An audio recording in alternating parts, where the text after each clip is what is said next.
So வாழ்க்கையிலேயே முக்கியமான விஷயம் காலேஜ் சேர்றது. அதையும் சேர்ந்து அந்த கண்டத்தை தாண்டி வர்றதுன்றது பெரிய விஷயம். ஸோ அந்த ஒரு யுகத்தை தாண்டி வந்த கதை தான் இது. So welcome to very first episode of my college memories.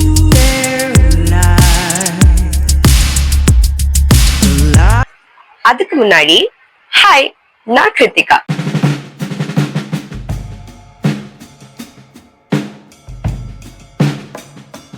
Okay, so இன்னைக்கு வந்து I've come here to speak about a couple of things or my experienceன்றதை விட நிறைய learnings actually இல்ல. So out of many learnings நான் வந்துட்டு சின்ன சின்ன கிளிப்ஸா எனக்கு ஹைலைட் தோன்ற சில விஷயத்தை தான் நான் வந்து இந்த வீடியோல பண்ண போறேன். அப்கோர்ஸ் இந்த வீடியோ வந்து it's going to be a treasure for me. ஏன்னா ரொம்ப வருஷம் கழிச்சு நான் வந்து இந்த வீடியோ பாக்குறப்போ இப்படிலாம் இருந்திருக்குல அப்படின்னு இருக்கும். ஸோ இது வந்து ஒரு என்னுடைய காலேஜ் மெமரிஸ்க்கான ஒரு பதிவு மாதிரியே நான் வந்து வச்சிருக்க போறேன். அண்ட் ஆல்சோ இப்போ வந்து நிறைய பேர் இப்போதான் கொஞ்ச நாள் முன்னாடி தான் வந்து 12th ரிசல்ட்ஸ் வந்துச்சு. ஸோ இஃப் அட் ஆல் ஏதாவது ஒரு ஸ்டூடெண்ட் வந்து பாக்குறீங்கன்னா, 12th பாஸ் பண்ண ஏதாவது ஸ்டூடெண்ட் பாக்குறீங்கன்னா, you did a great job, like a huge shout out to you, because 12thல வந்துட்டு நிறைய ப்ரெஷர் இருக்கும்ல. ஸோ நாங்களும் அந்த ப்ரெஷர்லாம் கடந்துதான் வந்திருக்கோம். அந்த ப்ரெஷர் எல்லாம் தாண்டி நீங்க வந்துட்டு என்ன மார்க்காகனா இருக்கட்டும், பீட் நீங்க நினைச்ச ஸ்கோரோ இல்லை நினைச்சதை விட ஜாஸ்தியோ இல்லை நினைச்சதை விட கம்மியோ என்னவா இருந்தாலும் it's your score, you made it to that position. So huge shout out to you ஆக்சுவலா. ஸோ 12thல இருந்து ஃபர்ஸ்ட் இயர் போற காலேஜ் போற ஒரு ஃபேஸ் வந்து ரொம்பவே குரூஷியலான ஒரு கேப். அந்த கேப் வந்து நீங்க வந்து ரொம்ப எப்படி சொல்ல, நீங்க தான் அதை வந்து ரொம்ப க்ளோரிஃபை பண்ணி ரொம்ப அழகா ஆக்கிக்க வேண்டியதுன்றது உங்களோட ரெஸ்பான்சிபிலிட்டி. ஏன்னா 12th வரைக்கும் வீட்டுல வந்து படின்னு சொல்லியிருப்பாங்க, வீட்டுல வந்து இவ்வளவு சொல்லியிருப்பாங்க, அது சொல்லியிருப்பாங்க. பட் 12th அப்புறமேட்டு அந்த காலேஜ் ஃபேஸ்ன்றது அப்போதான் வந்து உங்களுக்கு வந்து உங்களை வந்து கொஞ்சம் கொஞ்சமா அந்த கயிறை விடுற அந்த ஒரு டிஃபரன்ஸ் உங்களுக்கு தெரியும். இது வந்து நாங்க வந்து பேக் இன் 2022 12th முடிச்சு ஃப்ரெஷ்ஷா வர ஒரு பீரியட் ஆஃப் டைம். ஸோ வந்து எங்களுக்கு ரிசல்ட் வர வரைக்கும் அப்படியே ஜாலியா இருந்துச்சு, ஜாலியா சுத்தணும், நல்லா என்ஜாய் பண்ண, இங்க போனா அங்க போனா அப்படியே ஒரு பேர்டனையே எடுத்து இறக்கி வச்ச மாதிரி இருந்தது. அண்ட் கொஞ்சம் வந்து ஃபீலிங்ஸ் இருந்தது, என்னடா நம்ம குழந்தையா இருந்தோம், ஜாலியா இருந்துச்சு, ஸ்கூல்னு இருந்தோம், இப்போ வந்து அடுத்த நெக்ஸ்ட் லெவலுக்கு போகிறது போது கொஞ்சம் கொஞ்சமா ப்ரெஷர் நம்மளுக்கு அது ஃபீல் ஆகுதே அப்படின்னு தெரிஞ்சுது. அந்த ரிசல்ட்ஸ்லாம் வந்து வெளில வந்தது. அண்ட் நாங்க வந்து ஆக்சுவலா ஃபர்ஸ்ட் எழுதின ஒரு போர்டு எக்ஸாம் அது. ஏன்னா 10thல வந்து நாங்க கொரோனா பேட்ச்ன்றதுனால எங்களுக்கு எக்ஸாம் கிடையாது, 11thலயும் எங்களுக்கு எக்ஸாம் கிடையாது, 12th தான் ஃபர்ஸ்ட் நாங்க எழுதுனது. அப்பெல்லாம் ரொம்ப பெரிய கெத்தா இருந்துச்சு. லைக் என்னடா நாங்கெல்லாம் அங்க பாத்தீங்களா 10thயும் நாங்க வந்து எழுதல, 11thலயும் எழுதல, 12th தான் அப்படின்ட்டு இருந்தோம்ல. ஆனா அதான் எங்களுக்கு அப்ப புரியல, இப்ப புரியுது. நல்லவேளை எங்களுக்கு முன்னாடி பேட்ச்லாம் வந்து இல்ல, ஏதோ ஒரு பேட்ச்க்கு வந்து 10th ரிசல்ட்ஸே கிடையாது, அதாவது 10th மார்க்கே கிடையாது. எங்களுக்காச்சும் 10th மார்க் இருந்துச்சு, லைக் குவார்டர்லி, ஹாஃப்லி, அதை வச்சு பேஸ் பண்ணி போட்டாங்க. ஆனா ஏதோ ஒரு பேட்ச் எங்களுக்கு முன்னாடி பேட்சா அப்புறம் பேட்சா தெரியல, அந்த மார்க்கே இல்லை. But then 10th and 12th mark நிஜமாவே அது ரொம்ப இம்பார்ட்டன்ட்னு தான் ஐ ஃபீல். ஃபார் ஒரு டீசென்ட் மார்க் உங்களுக்கு ரொம்ப இம்பார்ட்டன்ட். ஓகேவா, நாங்க வந்து சரி okay, coming back to the point. Result வந்ததுக்கு அப்புறம் ஐ வாஸ் வெரி ஹாப்பியோடைய ஸ்கோர் நான் சொல்றேன். நான் வந்து ஒரு ஸ்கோர் எக்ஸ்பெக்ட் பண்ணேன், அதை விட கொஞ்சம் கம்மியா தான் வந்தது. பட் தென் இது வந்து ஒரு சூப்பர் ஸ்கோர், அந்த மாதிரி ஒரு இது. ஓகேவா, ஸோ என்னுடைய மேஜர் திங் என்னன்னா, நான் எம்சிசில சேரணும், மெட்ராஸ் கிறிஸ்டியன் காலேஜ்ல சேரணும். அதுதான் வந்துட்டு ஒரு மேஜர் திங்கா இருந்தது. அதுக்காக தான் நான் வந்துட்டு ஃபுல் எஃபர்ட்ஸ் போட்டேன். ஓகேவா, ஸோ என்னோட ஸ்கோர் வந்துட்டு 581 அப்படின்னு எனக்கு தெரிஞ்சுது. அண்ட் தென் எம்சிசிக்கு நான் அப்ளை பண்ணியாச்சு. அண்ட் நான் பண்ண ஒரு விஷயம் என்னன்னா, நான் வெறும் எம்சிசிக்கு மட்டும் தான் அப்ளை பண்ணி வச்சிருந்தேன். ஐ was very confident enough that அந்த எம்சிசி மட்டும் தான் எனக்கு வேணும், அதுதான் எனக்கு கிடைக்கும் அப்படின்னு இருந்துட்டேன். ஆனா பார்த்தா டேஸ் போது ஃபர்ஸ்ட் லிஸ்ட் வந்துச்சு, செகண்ட் லிஸ்ட் வந்துச்சு, தேர்ட் லிஸ்ட் வந்துச்சு. இதுலயும் என் பேரே இல்ல. ஆக்சுவலா எய்டட் எய்ம் பண்ண. ஓகேவா, ஸோ இதுலயுமே என் பேரே இல்லை. அப்புறம் தான் அந்த லைஃபோட அந்த திடுக்கிடும் செயல்கள், அப்புறம் அந்த திடுக்கிடும் மொமெண்ட்ஸ், அதெல்லாம் வந்து நான் அதுக்கப்புறம் தான் ஃபேஸ் பண்ணேன். ஸோ இப்போ நான் வந்து என்ன சொல்வேன்னா, நீங்க வந்து என்ன மாதிரி தப்பு பண்ணாதீங்கன்னு நான் சொல்ல மாட்டேன். ஸ்ட்ராங்கா இருந்தேன் நான் இந்த காலேஜ்ல ஜாயின் பண்ணணும்னுட்டு சொல்ல மாட்டேன். லைக் நீங்க வந்து ஒரு 4-5 காலேஜுக்கு அப்ளை பண்ணி வைக்கிறதுன்றது ஒரு பெட்டரான விஷயம். ஓகேவா? அண்ட் நான் இன்னொன்னும் என்ன யோசிச்சேன்னா, லைக் டேஸ் பாஸ் பை என்ன யோசிச்சேன்னா, மேபி நம்ம அவுட் ஆஃப் ஸ்டேட் ஏதாவது போயிருந்துருக்கலாமோ, லைக் வேற ஏதாவது ஒரு சிட்டி, இல்ல டெல்லி ஒரு அந்த மாதிரி ஏதாவது ஒரு சைட் போயிருந்துருக்கலாமோ அப்படின்னு எனக்கு இப்ப தோணுது.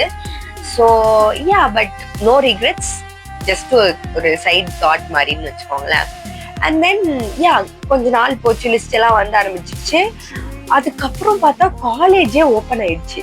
காலேஜ் ஓப்பன் ஆயிடுச்சுன்னொடனே எனக்கு செம்ம ஷாக்கு. ஐயோ, நம்ம வந்து ஒரு வருஷம் என்ன பண்ண போறோம், என்னடா நம்ம காலேஜே கிடைக்கல. அண்ட் மீன்வைல் நான் அதுக்கப்புறமேட்டு கொஞ்ச நாள் கழிச்சு எல்லாத்துக்குமே அப்ளை பண்ண ஆரம்பிச்சிட்டேன். வேற வேற காலேஜ்லாம் வந்துச்சு.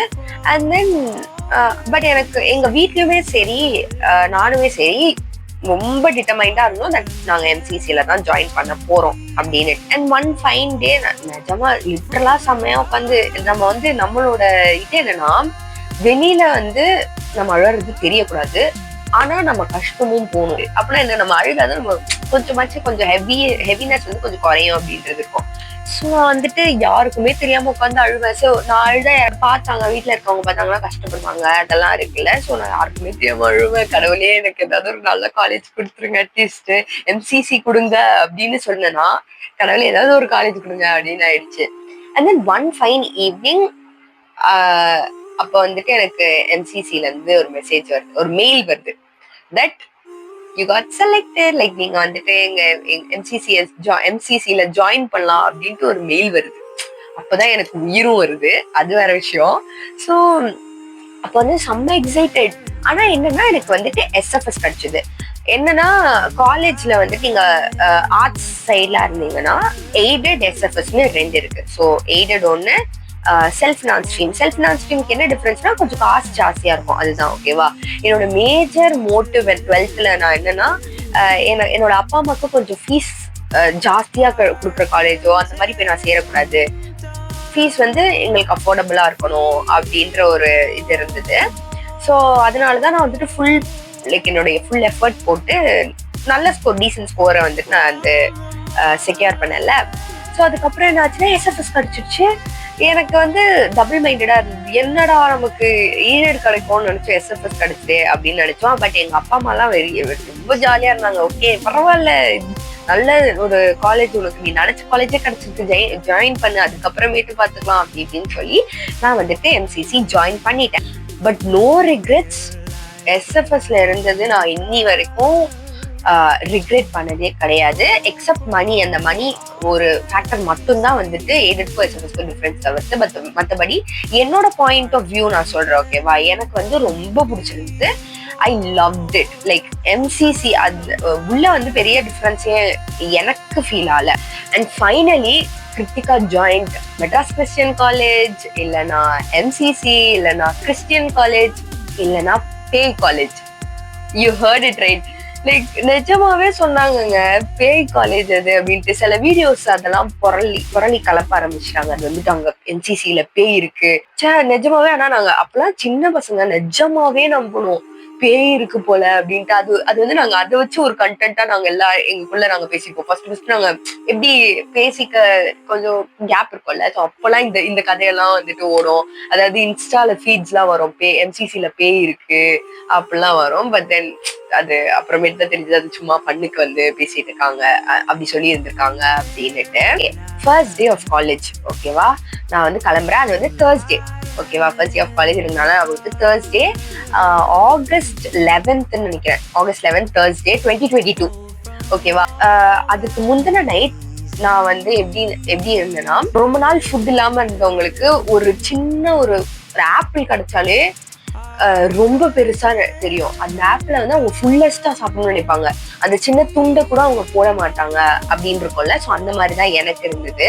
ஸோ இந்த பீரியட் ஆஃப் டைம், அதாவது காலேஜ் கிடைக்காத பீரியட் ஆஃப் டைம் வந்துட்டு எனக்கு நிறைய லேர்னிங்ஸ் இருந்தது. நிறைய என்னுடைய மைண்ட்ல பாப்பப் ஆயிட்டே இருக்கும், இது பண்ணணும் அது பண்ணணும், நம்ம கிடைச்சா ஃபுல்லஸ்ட் என்ஜாய் பண்ணணும், அப்படி இப்படின்னு நிறைய இருக்கும். லைக் என்ஜாயும் பண்ணணும், அகாடமிக்லயும் கரெக்டா இருக்கணும் அப்படின்றதெல்லாம் இருக்கும்ல.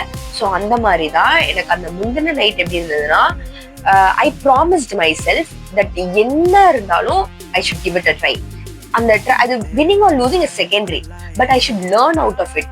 இந்த இந்த ஒரு ஜேர்னி, இந்த ஒரு 3 வருஷம்ன்றது வந்து எனக்கு it should be the best. நான் வந்து எதையுமே அப்கோர்ஸ் ரிக்ரெட்ன்றது எப்பவுமே இருக்கும், பட் மோஸ்ட்லி ரிக்ரெட் பண்ணக்கூடாது. அந்த மாதிரி லைக் நிறைய விஷயத்த I have to try out, ஒரு நியூ திங்ஸ் நான் வந்துட்டு பண்ணணும்.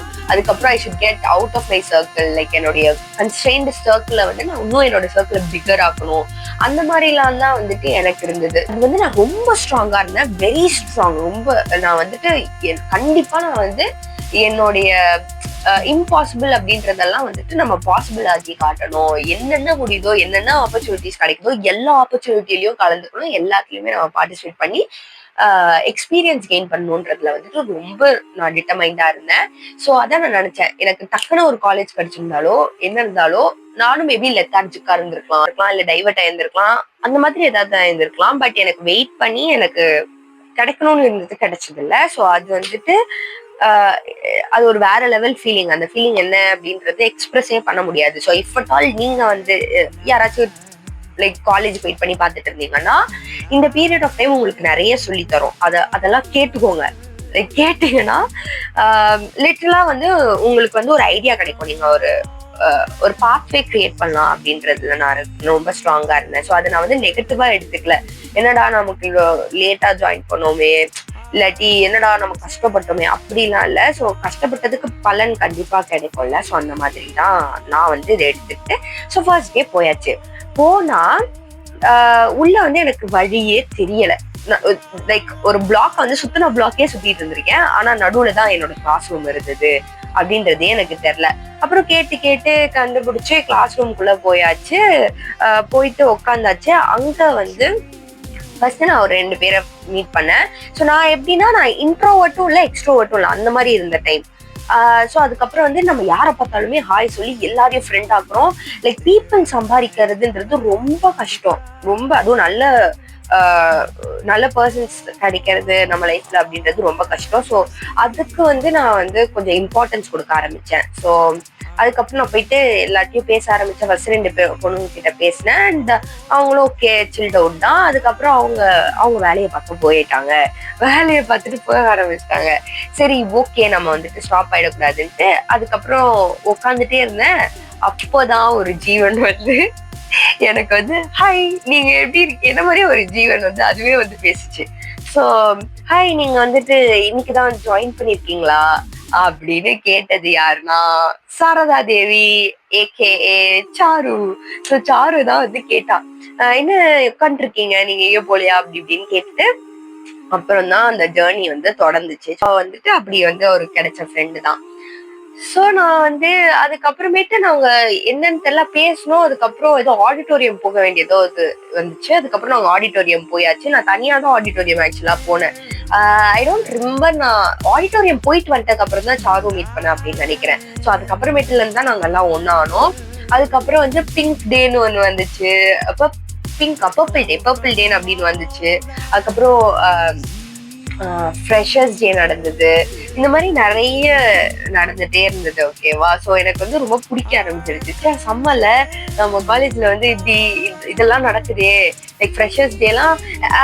ஒன்று நான் என்ன சொல்லணும்னு நினைக்கிறேன்னா, இப்போ என்னுடைய சீனியர்ஸ் இருக்காங்களே, ஸோ என் சீனியர்ஸ் வந்து என்னோட செம்மையா என்ஜாய் பண்ணி இருந்திருக்கலாம். லைக் அவங்களோட ஃப்ரெஷர்ஸ் டே மாஸா இருந்திருக்கலாம்.